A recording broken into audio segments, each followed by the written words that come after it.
Meet the Mets, meet the Mets. Step right up and greet the Mets. Bring your kiddies, bring your wife. Guaranteed to have the time of your life because the Mets are really socking the ball, knocking those home runs over the wall. East side, west side, everybody's coming down to meet the Mets of New York town. Oh, the butcher and the baker and the people on the streets, where do they go?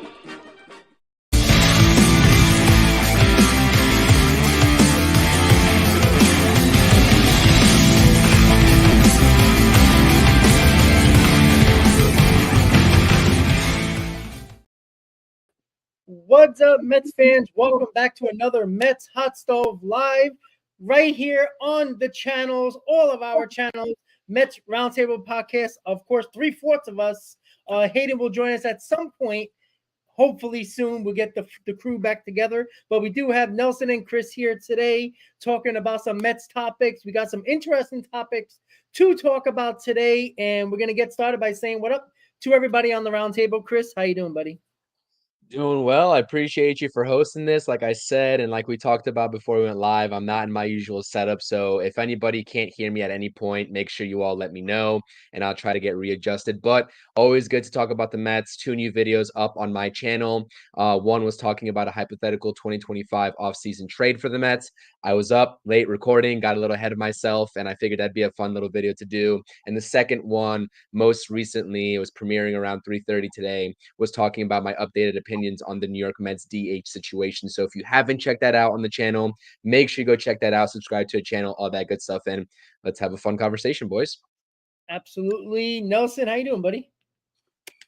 Not too bad. It's been freaking, I live in the North Pole now, so it's like freezing cold and about to get dumped with snow, and my internet hardly works anymore. So yeah, I haven't haven't been able to upload too many videos this week. My internet's been in and out.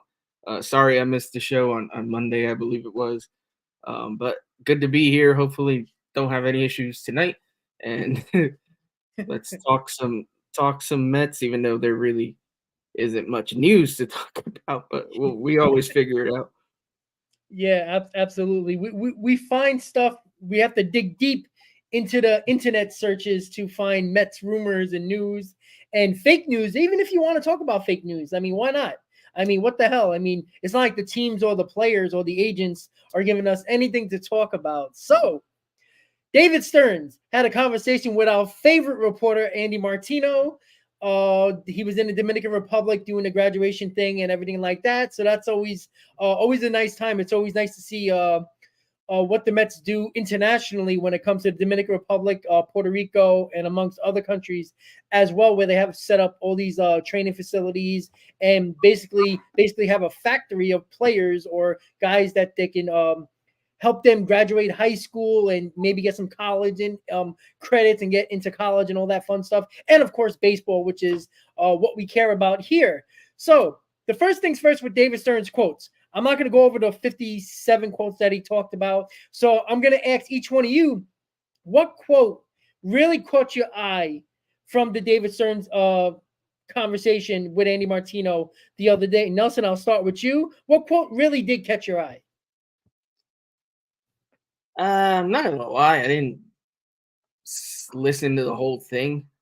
I caught bits and pieces on Twitter. I guess I'm just interested in the fact that he just really seems to be dedicated to committing to playing these kids. So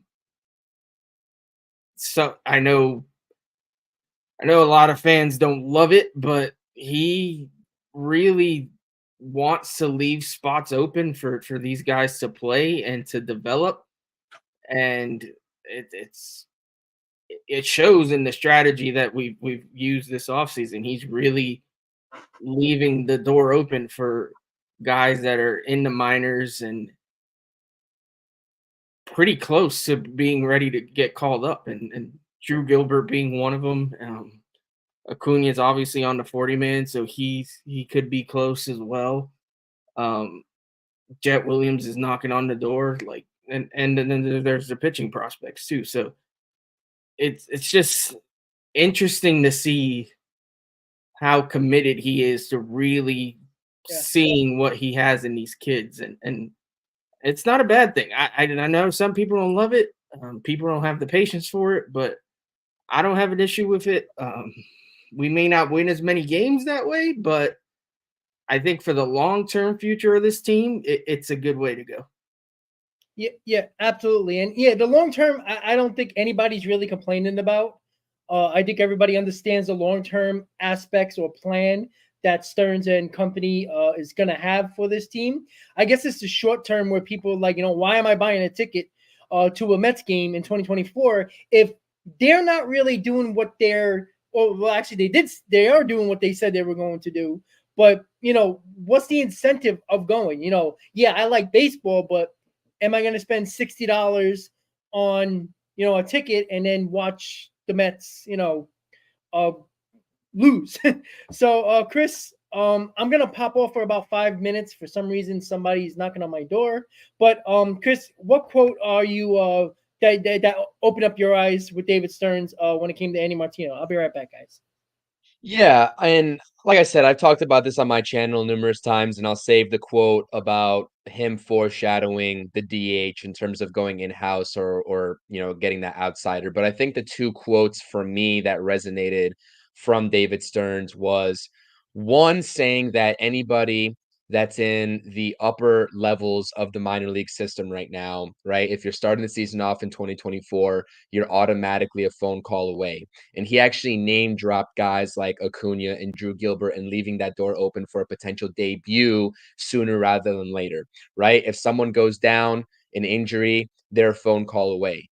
And he said that he'd like to give them a little bit more time, but that's the reality. So I think that's one, first and foremost. But two, um, I think was the fact that he said he's not trying to win the offseason in terms of the headlines. Now, this is obvious. We all know that. Like us as Mets fans objectively know with the signings that we've gotten so far in this offseason, we understand the situation. We're not naive. It's a bridge year. We understand that they're holding out the flexibility to have future power in the off seasons to come. But the fact that he's even saying this on camera and in the public eye is something that obviously he wants to sort of continue to stress to us as Mets fans because like I said, he doesn't have a Twitter account, right? And good for him because he really shouldn't, but he knows what the Mets fans are saying, right? Steve Cohen does have a Twitter account. He knows what the Mets fans are saying. And I think patience, for lack of a better term, is what David Stearns continued to stress. He's not trying to win this offseason in terms of the big names. That can happen. First of all, that already has happened in past off seasons.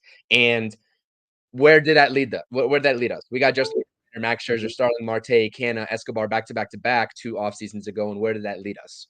That's not going to help us win ball games, objectively speaking, right? It might getting that premier talent, but that's not the end all be all. So, like I said, we all know this is obvious. Nothing that David Stearns really said in that interview is out of the ordinary. That's what we kind of had to sort of go off of based on the moves so far. But now we see situations developing in terms of him stressing the point of remaining committed to winning and playing meaningful baseball in September and October. The goal is to win, right? And of course, as president of baseball operations, he's not going to say anything but that. He's not going to sell the fans on a bridge year. He's not going to say we're tanking for 2025. He can't say that. But when we talk about the next topic in terms of the DH and the perfect fits for the DH, given what he said in the quotes and holding him accountable to those statements, that's when we can sort of start to use those quotes, not against him, right? I never want to use these quotes against the Mets front office and their personnel because I trust their plan. But let's see if they remain committed to their words and via their actions. So a lot of good stuff. What caught my eye, I think, first and foremost was Andy Martino sort of taking a little bit of uh, I guess a rod. He's throwing the fishing hook out there and baiting David Stearns. And he said, David Stearns, this is your first off season. It's wrapping up. It's pretty much wrapped up. He made it seem like David Stearns was done making moves. And he seemed very squirrely when he started saying that. Like basically alluding to the fact that David Stearns' offseason is pretty much done while we're sitting here on January 17th, whenever he gave that interview, and the offseason is all but done. And there's a lot of moves left to be made, or a lot of moves left to be had. So I thought that was hilarious. The whole entire interview with Martino, he just looked very squirrely. Like, he looked very uncomfortable. These guys all see his reports. They see how outlandish sometimes they are, and they know how he talks about this team in such a subjective manner. So I thought that was the funniest thing of it all. So, but yeah, good interview, man. I enjoyed listening. Yeah, I do apologize. I run it out for a second, but I heard most of what you said, Chris. Yeah, and I was gonna bring that up about the Andy Martino and the Stearns. It just it looked like if Stearns wasn't a nerdy, guy that like is not a bully, I think he would punch Martino in the face. Like, it just seemed like it didn't feel like he was ready to like give anything to Martino. Like, he just didn't want to do anything when it came to Martino. Like, we know how bad Martino is when it comes to reporting, and he'll do anything he can to shoot down any good vibes when it comes to the Mets. And you know what's funny? When I know Martino really tried to get Stearns to say, well, you're done, right? You're done this offseason, right? You want me to be right? Like, it seemed like every question he asked was something that Andy Martino reported just to get that report right, because it was Andy Martino's opinion for the most part that they're basically done. And that might be true. And maybe it's just a lucky guess by Martino, or he just or Stern, or he's going to be wrong. We just have to wait and see. But the quote, I'm going to put a 2-part quote that I screenshotted that I think is going to probably pissed off a lot of Mets fans. And it starts like this. It says, we should be competing for a playoff spot. We should be building a team that has the ability to make the playoff. And this is the point where you were just talking about.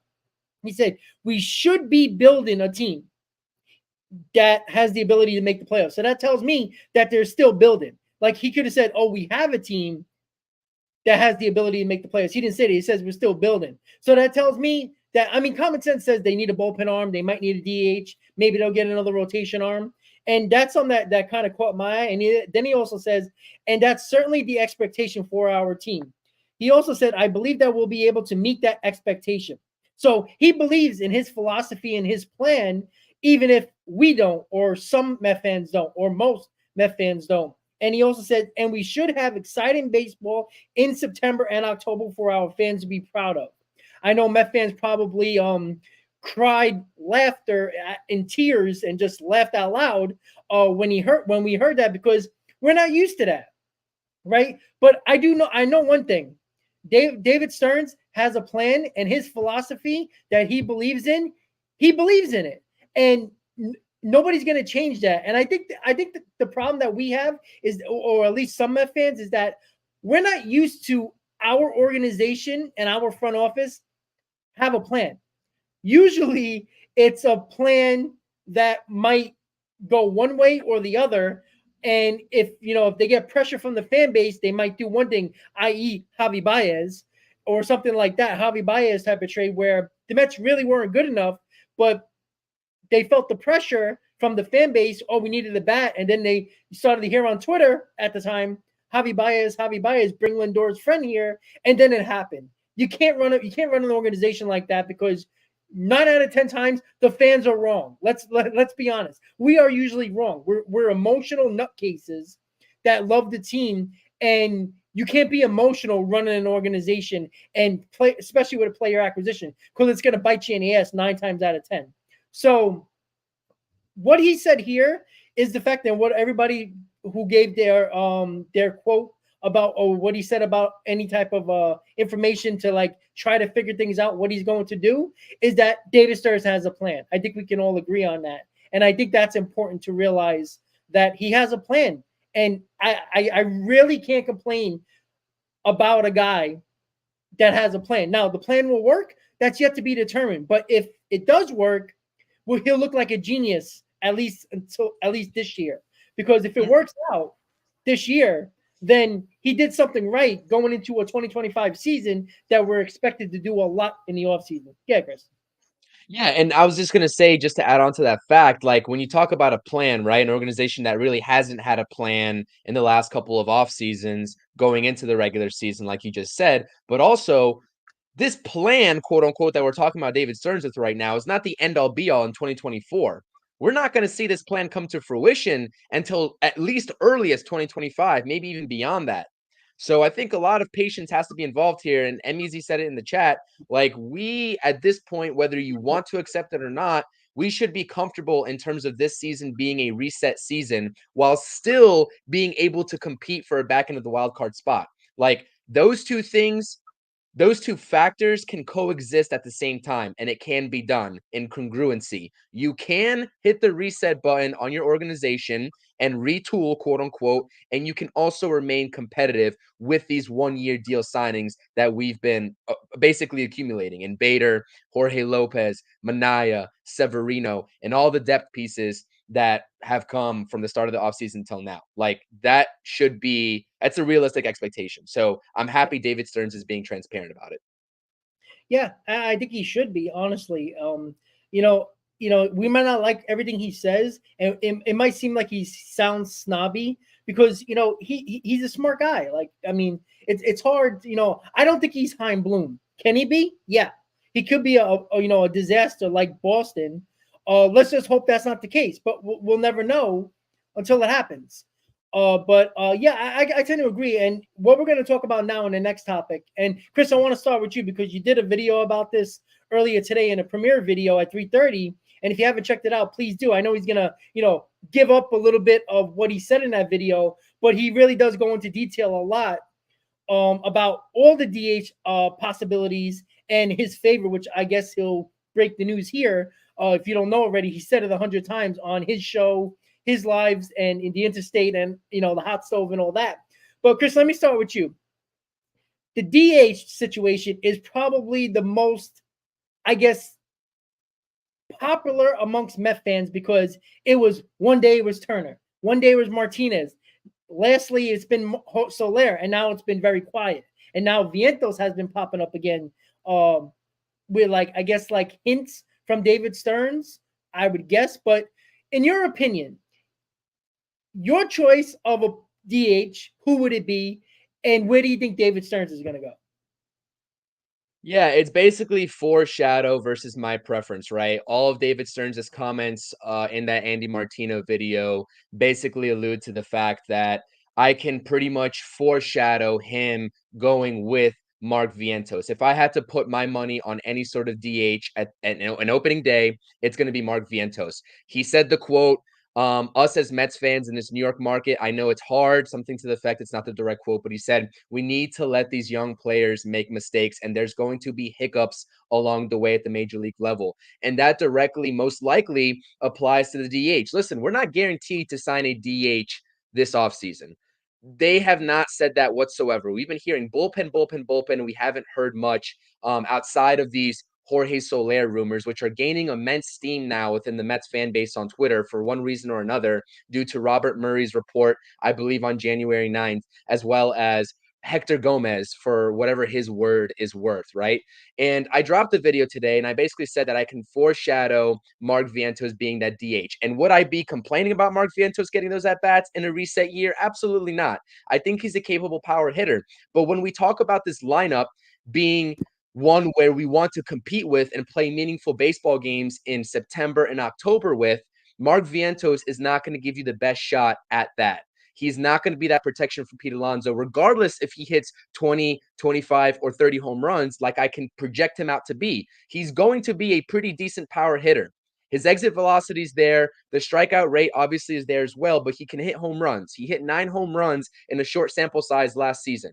So if you project that over the course of 162, we can pretty confidently say he'll be up there between 20 to 25 home runs. But he's just not that factor, that it factor in terms of slotting right behind Pete Alonso and scaring another pitcher in terms of not pitching around Pete Alonso and giving Pete Alonso a pitch to hit. And like I said, my preference all along, Carlos is saying in the chat, he knows exactly where I'm going with this. With David Stearns' comments, two things remaining consistent. It being a bridge year, but also remaining competitive. I think that this is the perfect setup for a Justin Turner reunion because he is a complete hitter at the major league level and has been doing so from the start of his career. The sample size is there. He's played 10 seasons since 2011. In 10 of those seasons since 2011, he's appeared in 100 plus games. That's something you don't get with a Jorge Soler. Jorge Soler doesn't play 100 plus games consistently. He's injury prone. Something that you also get with Justin Turner is a higher batting average for what it's worth, right? You get lower home run percentages, you get the lower home run rate, but sometimes being that protection behind Pete Alonso doesn't necessarily mean you have to hit the long ball. It means you have to scare the other pitcher. If runners are in scoring position and you walk Pete Alonso, Justin Turner's the guy that's going to scare the opposing pitcher because he can hit gap to gap and drive 2 to 3 runs in with a bases clearing double, right? That's what we need. And I think Justin Turner on a 1-year deal certainly fits that mold. And so I said it again, I'll keep saying it. Give me Justin Turner. I'm not enamored with Jorge Soler's consistency, and I'm not even convinced that he's going to sort of lower his expectations in terms of the contract, whether it's AAV or the number of years, because the report still is 3 years for Jorge Soler. I don't want the Mets to handcuff themselves for a guy that's a strict DH, has no defensive capabilities, and is not even a lock to hit 30 home runs because he doesn't see the field consistently in terms of injuries. I rest my case. Give me Justin Turner, but I would not be surprised to see Mark Vientos. Yeah. All right, Nelson, your turn. Your choice, and then what do you think Stearns is going to do? I mean, my choice all along has been to get a DH. I've said it nonstop for months. At this point, I mean, I want Justin Turner, but it really doesn't matter to me as long as you get one of these guys, whether it's Turner, Martinez, Soler, any of them is going to improve this team. Like you can't. It's hard to argue that, right? Yeah, Soler has some injury concerns. Honestly, they all do. Given their Martinez and Turner's age, like there's injury concerns there. But Soler probably isn't taking the contract we're looking to give out. It's unless I mean, it's hard because all of these, not all, but a lot of these main guys are still out there, right? So you have no idea what's going on with this market. I have no idea if the market's dropping on these guys, if that's what Stearns is waiting for to actually do something to see where stuff falls as far as what some of these guys go, and then where the markets for everybody else goes. I don't know what's going on. I do think though that unless the price range falls where he wants it to, he is fully okay with just letting Mark Vientos roll with the job. Like I think if the price isn't right, if he doesn't get these guys the number he wants, the number of years he wants, then he's fine with letting Vientos take the job. And I'm fine with that strategy. Like, even though I do prefer to sign a DH because I'm not fully sold on Vientos, I think it makes sense given the plan and the goal for this year. If the terms of the contract don't work, then just let the kids play, let them figure it out. Maybe give Marte some burn at DH as well to get him off his feet, and go from there. At this point, anybody I think will outperform Vogelback. Like that's not a high bar. Like you can, I think, barring some real bad luck, you're going to get more production out of DH than you did last year. You almost by default, right? So I'll take it. I'll take any of these guys. I prefer Justin Turner as well. Like I think the Interstate Mets report, we've kind of been just on the Justin Turner bandwagon this whole time. But lately there's no smoke. There's no, honestly, other than Soler, there hasn't been any smoke with the Mets and anyone that of worth really recently. So I don't know. We might in fact be done. Maybe Martino is right. Maybe this is the team we're gonna roll with. Like, but you never know. Like, there's still a month till spring training. And even during the spring, you can still sign guys. So we'll figure it out. For whatever reason, this market is not moving. Like, you still got all these guys out there. The starting pitchers are still out there. A lot of the bullpen guys are still out there. The DHs are still out there. So I don't know. I don't know what's going to happen. I hope we do sign someone for DH because I'm dying to get a real DH here. But if not, then let Vientos do his thing, and let's hope he shows that power that I mean, we know he has. He just doesn't. I don't know. I don't know. His game lacks something for me, but maybe I hope I'm wrong, and I hope he outperforms what I think he can do. Can I just say something to drive my point home about Justin Turner over Soler? And great points by Nelson. Obviously, the thing that attracts Soler, right, when you look at Soler, is the recent power numbers, especially in 2023, right?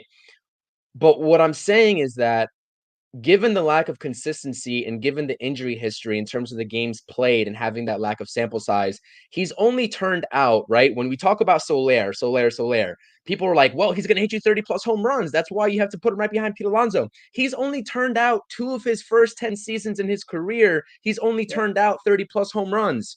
Only 2 of them.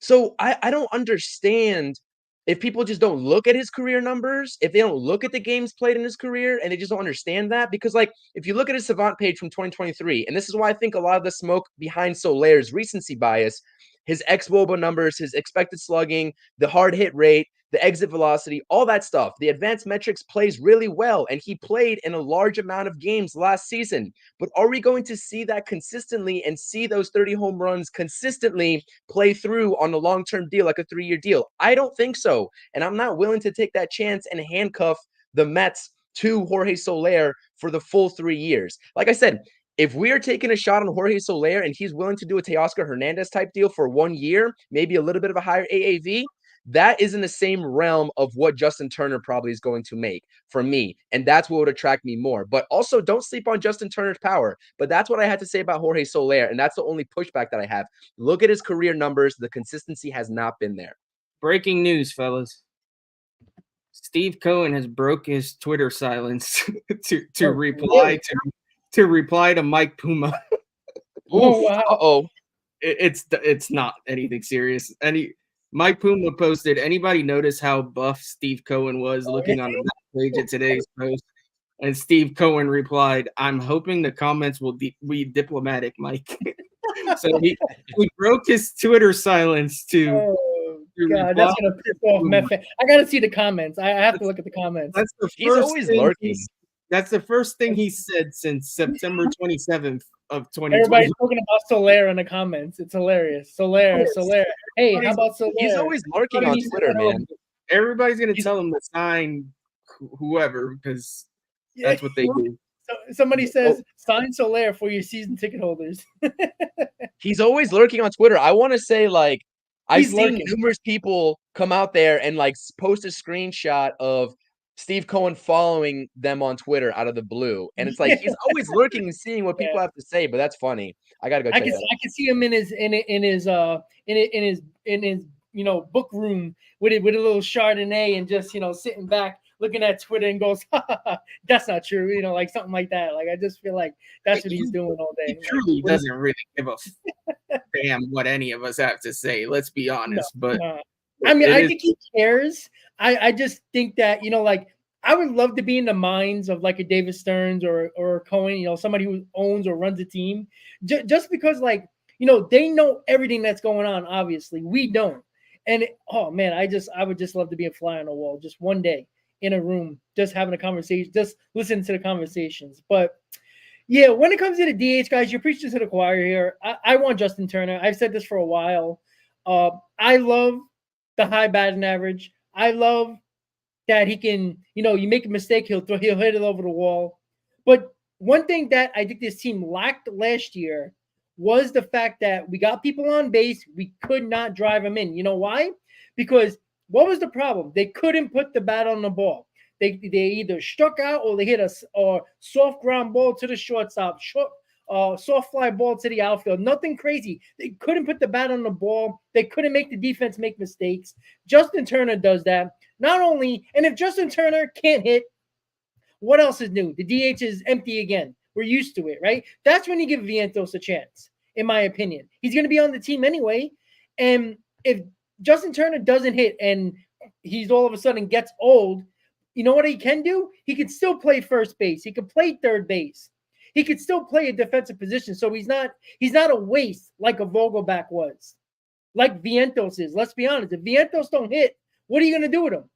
Now his value goes down even more. What are you going to do? Send him back to the minors and he's going to be a career minor leaguer? Great. We got more of it. We have enough of those. So in my opinion, Vientos is not good enough where if he fails as a DH, they're not putting him at third base. They're not going to, back him up behind Pete Alonso. He can't play any other position. He's just Vogelback, who, if he doesn't hit, he's pointless.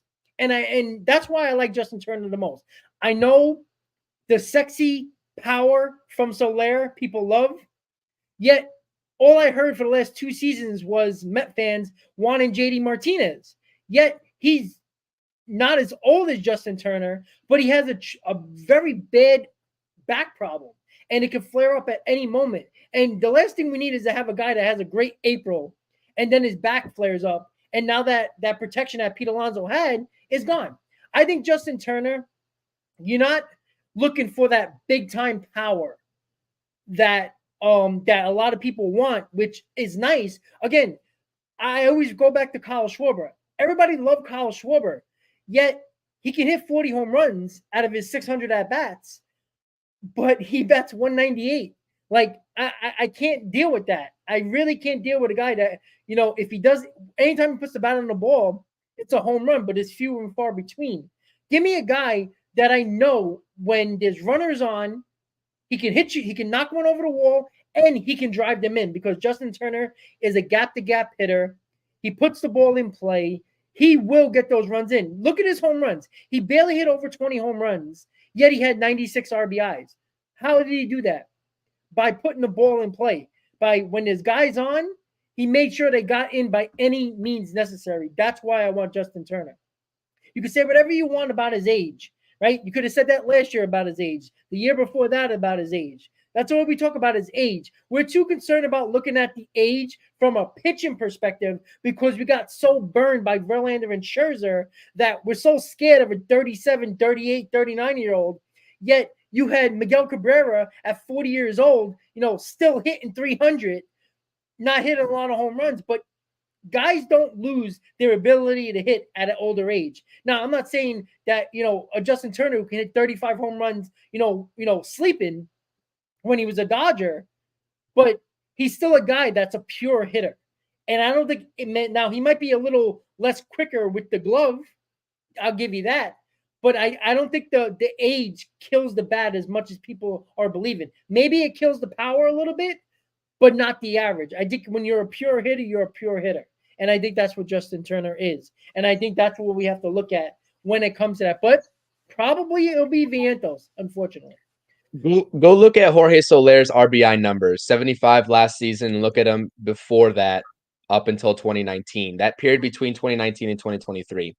I mean, Justin Turner knows how to drive in these runs, and he's been doing at an efficient clip. And I agree with you. The age is just but a number right now. For a DH that's going to have 3 to 4 at-bats every single day and not see the field all too often, come on now. I mean, it's not the same situation like Verlander or Scherzer at all.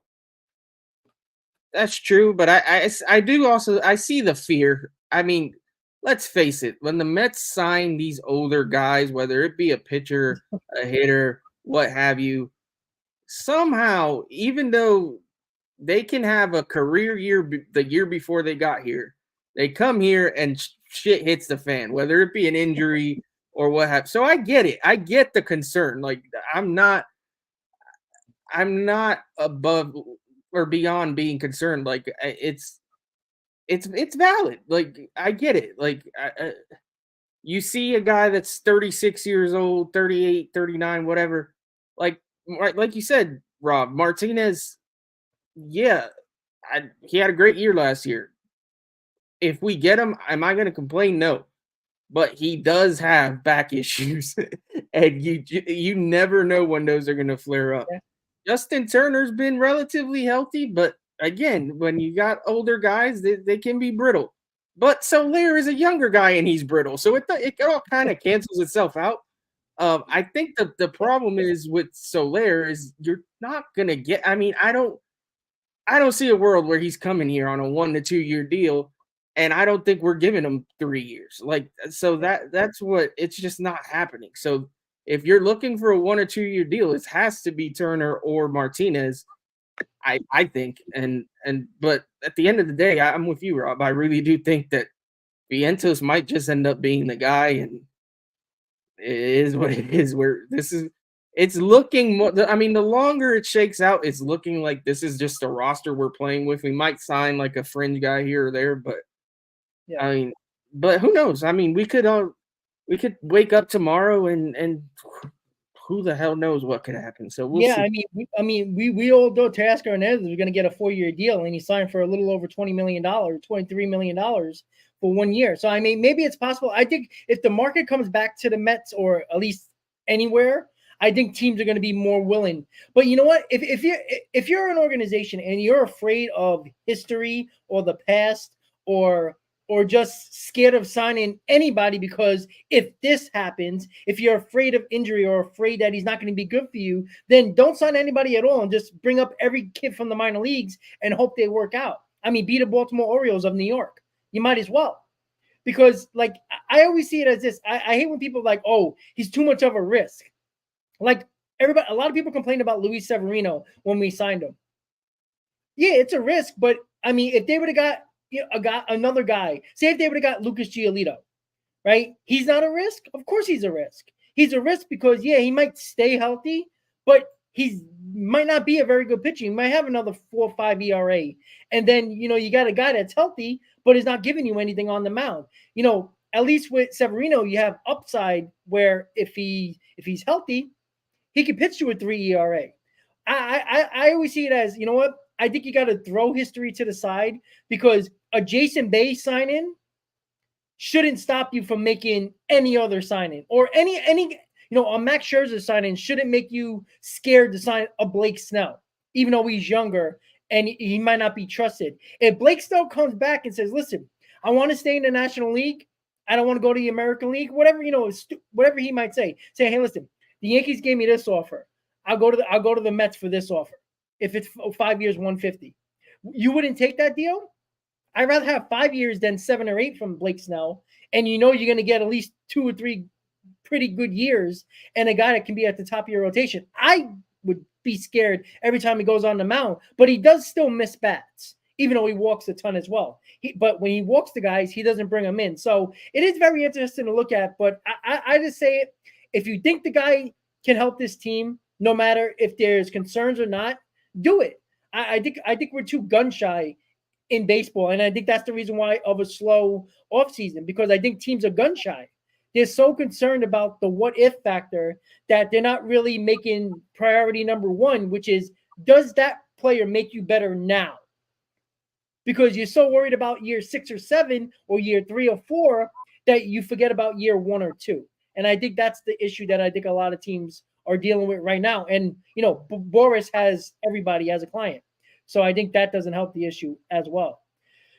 All right, guys. So, again, Nelson, I'm sorry. I just wanted to say one last thing. I think you're absolutely right. Like, pretty much any free agent signing that's more than a 1 year deal is a risk, right? Like, it doesn't matter their age or what have you. Any baseball player, especially pitchers, you're running a risk. It's a ticking time bomb, these guys' arms. Yeah. So what David Stearns has to do is calculate that risk and weigh whether or not he thinks these guys are worth it, right?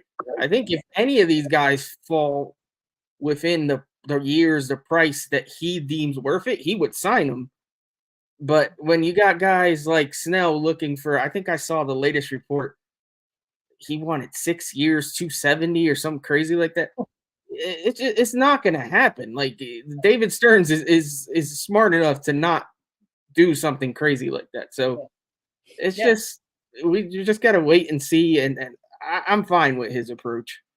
Yeah, and Boris is waiting for like the desperate team. But there's so many desperate teams out there. How many more teams still need pitching, right? I mean, all around the league. Like the desperate part of teams are there. I'm sorry, I can't give 6 years 270 or even 6 years 200 to Blake Snell.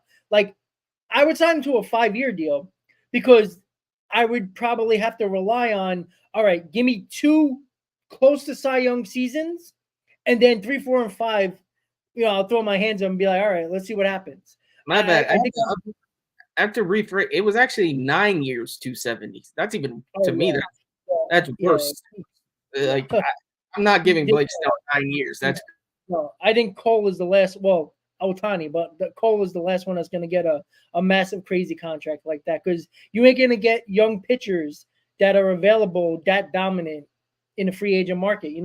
If you get a dominant possible ace of a staff that's 26 years old, yeah, you might give a 10-year deal to because you're probably, he's going right into his prime. But yeah, it's kind of hard to think about these crazy ass contracts they're thinking of. But that's Boris. Boris has basically a team of clients that he's using Montgomery, a team with Montgomery that wants Montgomery or Snell. He's using both of those players against the team. And it's not going anywhere. And I think that's the other problem too. So bullpen targets, guys. Another interesting thing that Stearns talked about. He says he's always looking for bullpen, always looking for pitching. I think if the Mets really do anything, if they have to put it at the top of the list, it is bullpen. I want another lefty. I think it's very silly in the National League East when you got really scary lefties in the NL East that you only have one lefty because the lineup, teams can combat that and say, all right, well, you want to use your lefty now. Well, I'm good for the next couple of innings. I don't have to worry about, pinch hitting for one of these guys or not, or, worrying about where I'm going to put these guys in the lineup because you only got Rayleigh. I think we need a lefty. I don't care who it is, to be honest with you. All the names you talked about, the Matt Moores, the Aaron Loops, any lefty, Wandy Peralta, doesn't matter to me. Get one of them. What it does, it gives the opportunity to Mendoza to use a lefty whenever he sees fit. If he needs one in the 6th, in the 8th, or the 5th in the 8th, 5th in the 7th, he has the option. If you only have one lefty, you kind of have to go deep dive into your analytical book and think where is the best spot to use them. If he uses them in the 7th and he gets through it, or he does get through it, even if he does, and then, the 9th inning pops around, it might be a tie game. Now you don't have a lefty. You're going to use a righty that's quote unquote good against lefties, and then he takes you deep, and then you're going to be like, well, if you had another lefty, you might survive. So, Chris, top bullpen targets, where are we going to go here? Give me one. Is it going to be just a Robinson type of situation where it's going to be just a righty and they're not really looking at lefty-righty situation? What do you think? Yeah, I mean, I think probably it would be David Robertson, although John in the chat, I'm not sure if it was an actual report, said that the Mets are looking at Robert Stevenson, who is a great option on the market too, and I would be definitely happy with that. But I think David Robertson on a cheap 1-year deal is definitely something that I've been projecting. If we talk about a lefty-righty, you asked me what my sort of ideal scenario and the most likely scenario that I could see playing out if the Mets go ahead and grab two would be Wandy Peralta on the left-handed side and David Robertson on the right-handed side. That being said, if M Easy still in the chat, a little bit of a new report that came out just a couple days ago surrounding Hector Neris broke my heart because he's 35 years old and he's still looking for a 3-year deal, which would presumably put the Mets out of contention for Hector Neris in the 8th inning. And I know M Easy is very happy about that. So, but regardless, yeah, I mean, if you're looking at a cheap option and to the cheap options on the market, you can go ahead and sign an Aaron Loop if you need another lefty, and hope he replicates a fraction of what he replicated in 2021 with the New York Mets in that historic season for him. And on the right-handed side, I think it's David Robertson, honestly. A reunion. We know how good he was in New York the first half of last season. We know how much he liked New York and his teammates, and I think that just makes perfect sense. My ideal target from the left-handed side, given the sample size over the last 3 years, is Wandy Peralta. I think he is obviously predominantly an off-speed pitcher, but does have that roaring fastball at 95 miles per hour that he always possesses and can utilize. So I like Wandy Peralta, but like I said, when we take into a consideration all of these reports that we've been hearing, not only from Andy Martino, but also just listening in directly to David Stearns and to Nelson's point earlier, and thinking that this might be the team that we just go ahead and roll with. I think the most, I guess, realistic sort of thought process right now is the Mets going a little bit more on the cheaper side for the bullpen if they do go ahead and sign at least one arm, and that would be your Robertsons and Loops of the world. Would they be my first preference on this market? In this market, no. Another name that I absolutely love in terms of a right-handed relief pitcher is Ryan Stanek, coming over from the Astros organization. But like I said, I just don't know what these relievers are expecting. If Hector Neris is expecting a 3-year deal at 35, given his success over the last couple seasons in Houston and turning his career around over there, then I can only imagine what some of these other names are going to want as well. And that gets into a little bit of a murkier territory when you're talking about the 2024 New York Mets offseason and given what the plan has been so far this offseason. So that's my 2 cents in the bullpen. Yeah, and you know what? I think Met fans would be happy with a bullpen arm that's a major league deal. We might get excited about that instead of 47 minor league deals. But Nelson, who do you want? Give me an arm. Anybody. Major league deal. Sign him now. Bring him to the snow. I honestly don't even. I like Stanek. I'm not a Neris guy. I don't.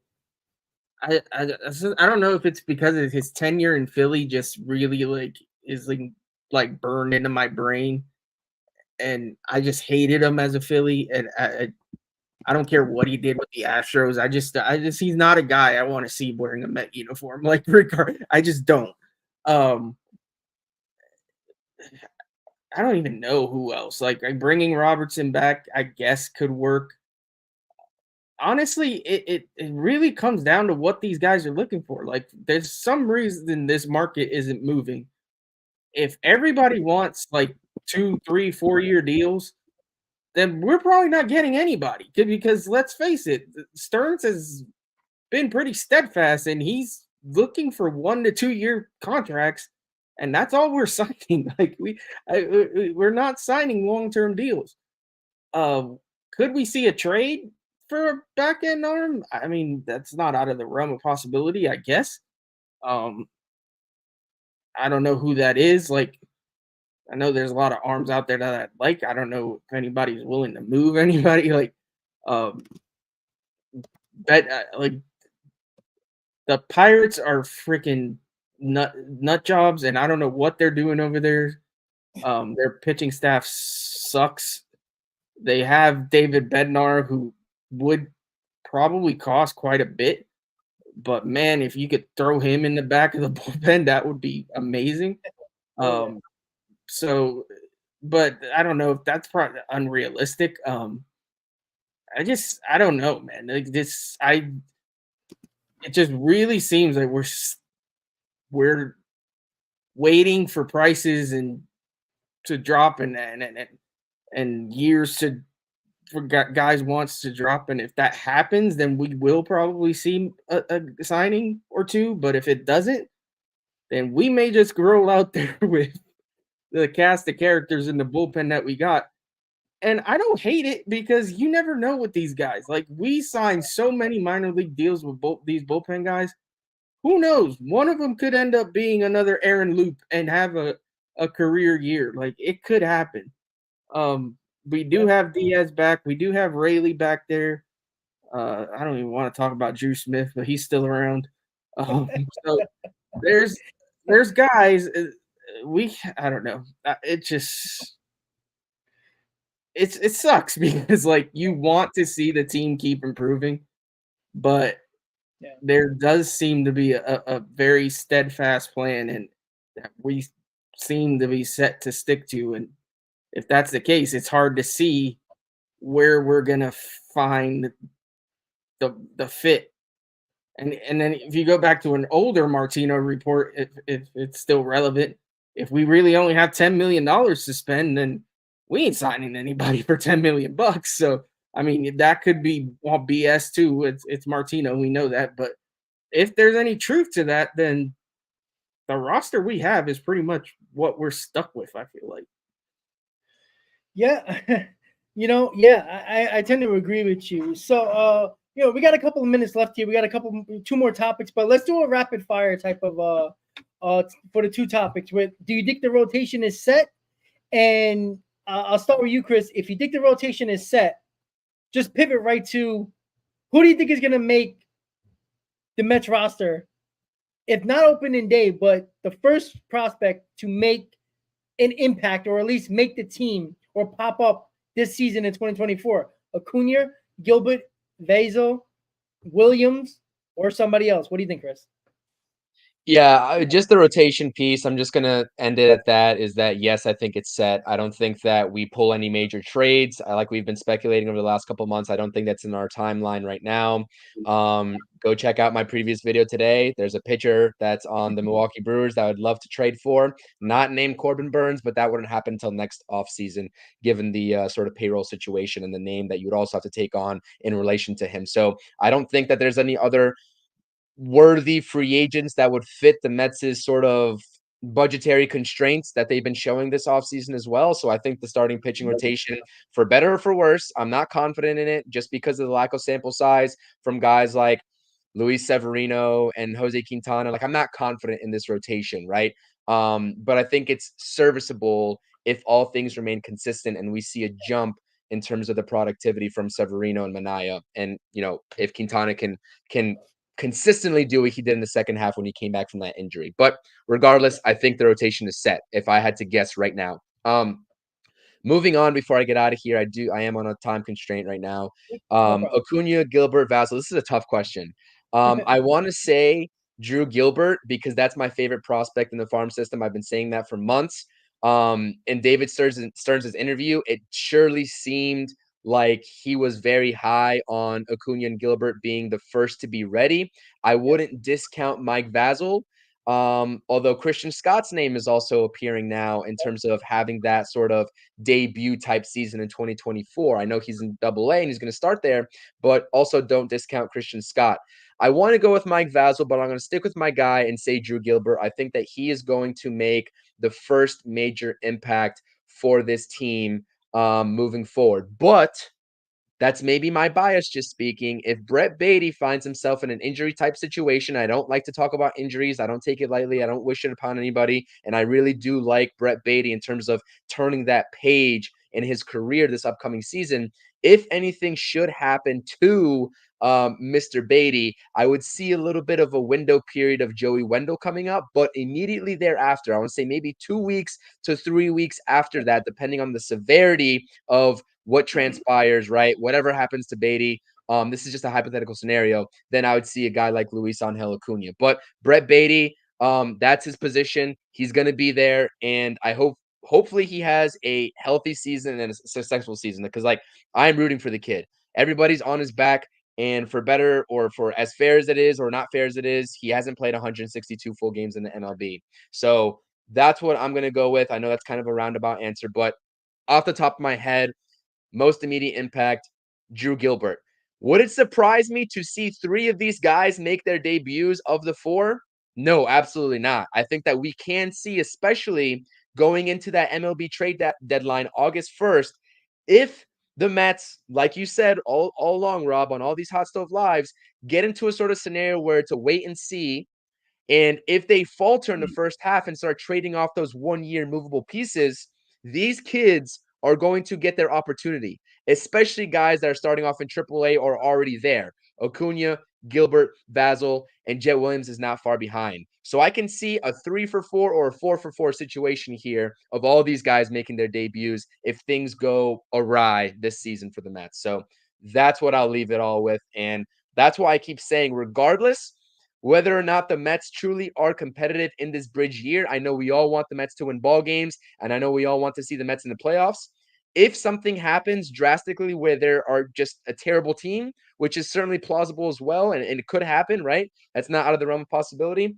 At least at the very minimum, we're going to see these kids, and that's exciting within itself. So I appreciate everyone tuning in. Like I said, I'm going to hop out of here. I appreciate you all. Thank you so much for the time, for the ability to be on here consistently with you guys, talking Mets baseball, trying to keep it objective. And like Mark is saying in the chat here, patience is key. I know that it is very hard to find within this Mets fan base, but patience is key. So I appreciate it. Thank you all so much. And until the next time, like I said, I'm out of here a little bit early, working with a time constraint, but you guys still got it. And I appreciate it. Let's go Mets, guys. Peace out. Awesome. Have a good night, buddy. Yeah, and Nelson, when it comes to rotation, do you think it's set? And who do you think is going to be the first one to pop up, or you think all of these guys are going to pop up? What do you think?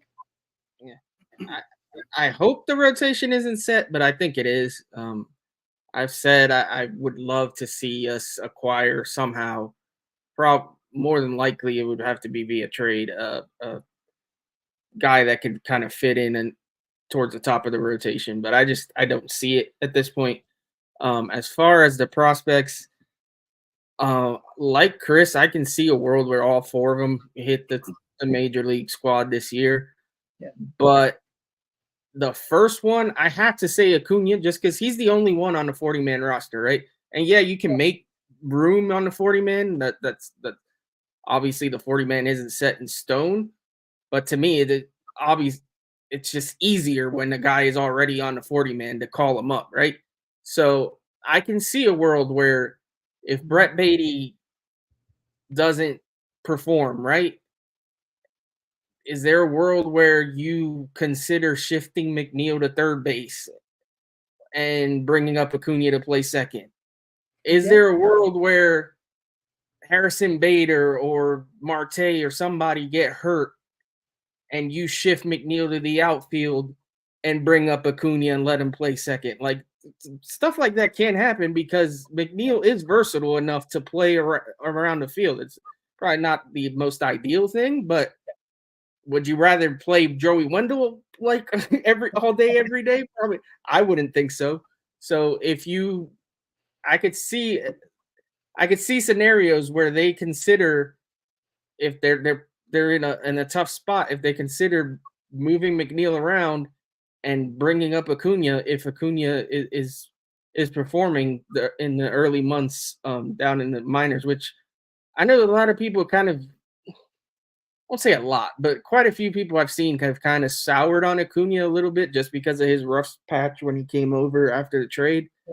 But I still think the kid has potential, right? Like, and that dude had an 800 OPS when he was in Texas. Like, that's not. I just don't think that disappeared out of the blue. I just think it was an adjustment period moving over to a new organization.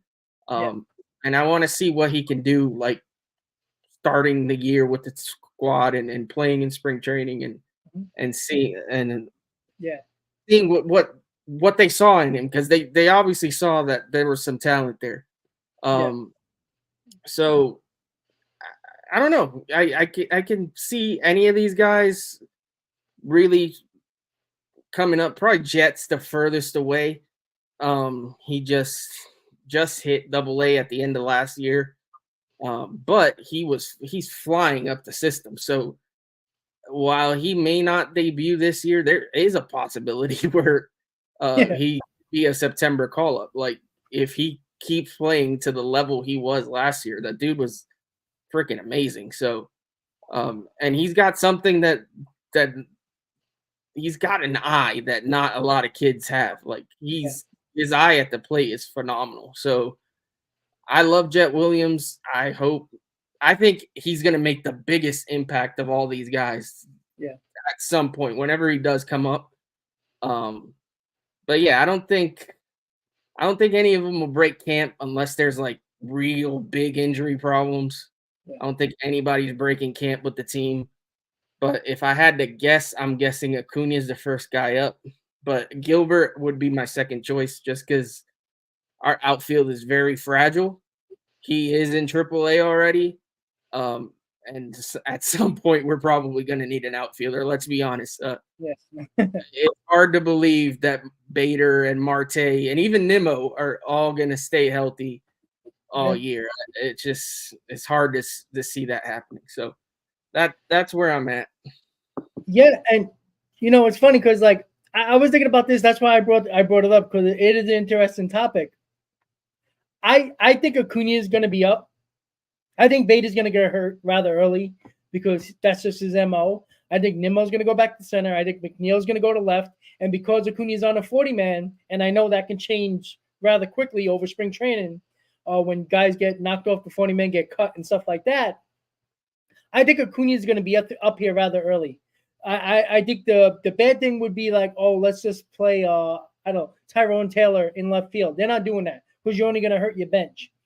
So I do think Acuna is going to be up rather early. I think Beta's going to get hurt. He'll probably look nice. He'll make a couple of nice catches in April, and then he'll pull a hamstring, and he'll be out 2, 3, 4 weeks. And I think that's the perfect time to put up Acuna when he's on your 40-man, see what he's got.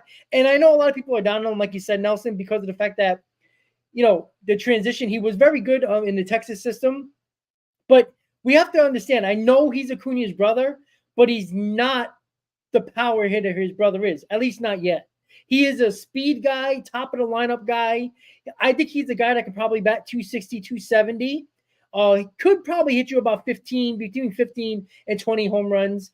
But he's gonna be a spark plug for a lineup at the top of the order. That's what I see him as. I see him as like a Nimmo type, bringing that spark that can develop into a guy that when he figures things out can hit that 20, 25 home run mark like Nimmo was starting to do now. I think that's what you can see from Acuna. And again, as a second baseman, you don't project the second baseman to be a 35 home run guy. Like, I know that's like, a stereotypical, back in the day type of second baseman where your second baseman, is a grinder. But I don't think he's going to, I don't see him as a bad prospect or a guy that might not turn out because he doesn't provide power. You're going to get that from Gilbert most likely and Jet Williams, who look like they're going to be projected to be the 25, 30 home run guy. And I do think Jet Williams and Gilbert are going to be the guys that are going to be the mainstays in this organization for a while. I just truly believe that. But I think Mike Vasil is going to make this team somehow out of spring training, either in the bullpen or in the rotation. I think he's going to surprise a lot of people. I know a lot of people project him to be a number 3 or a number 4, maybe best number 2. I think he's going to win the 5th job. I don't know why. I feel like Hauser is probably going to be a guy that I think would be probably best in a long man type of guy in the bullpen.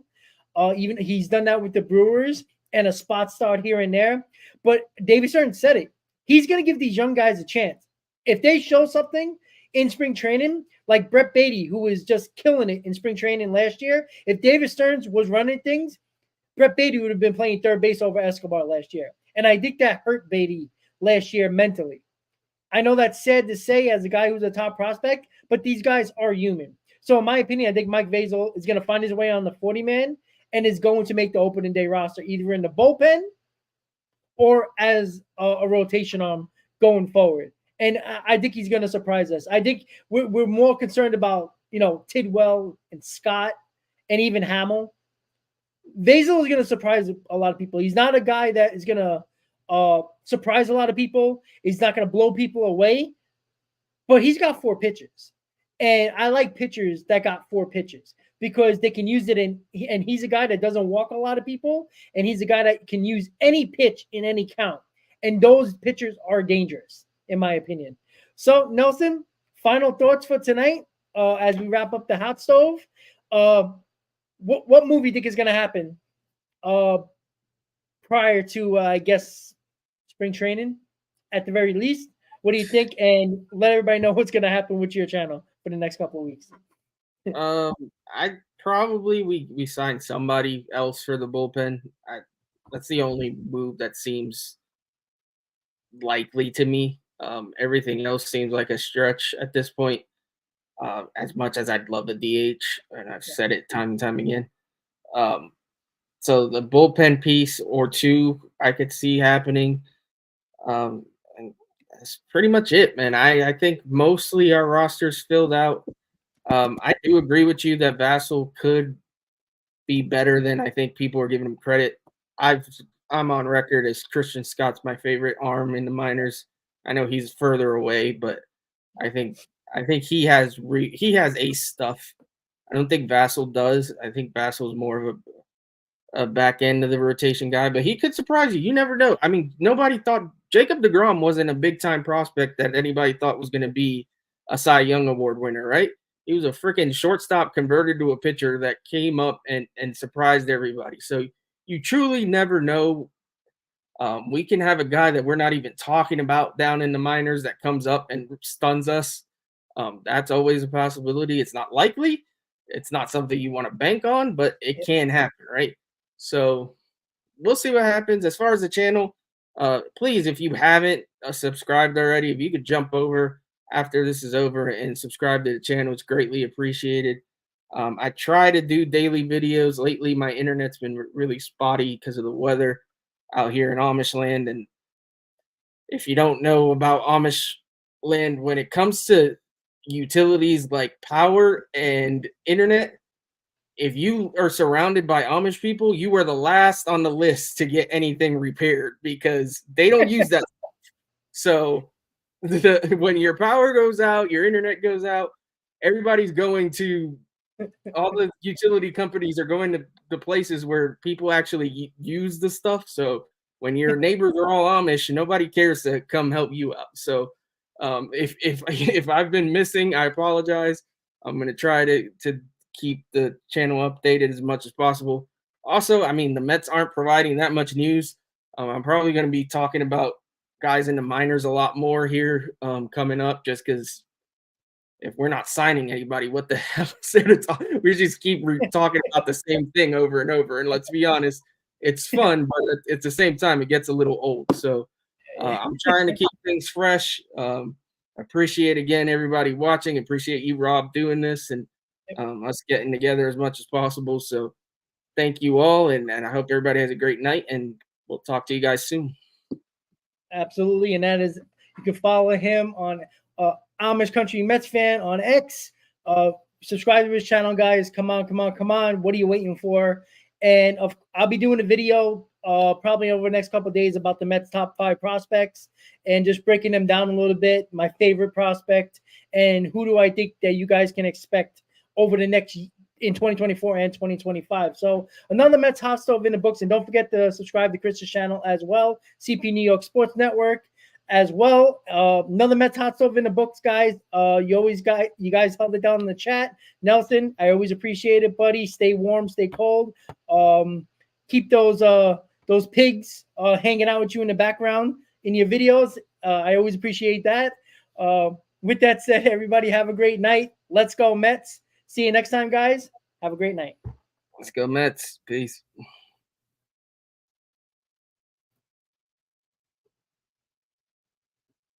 Where do they go? To meet the Mets! Oh, they're hollering and cheering and they're jumping in their seats. Where do they go?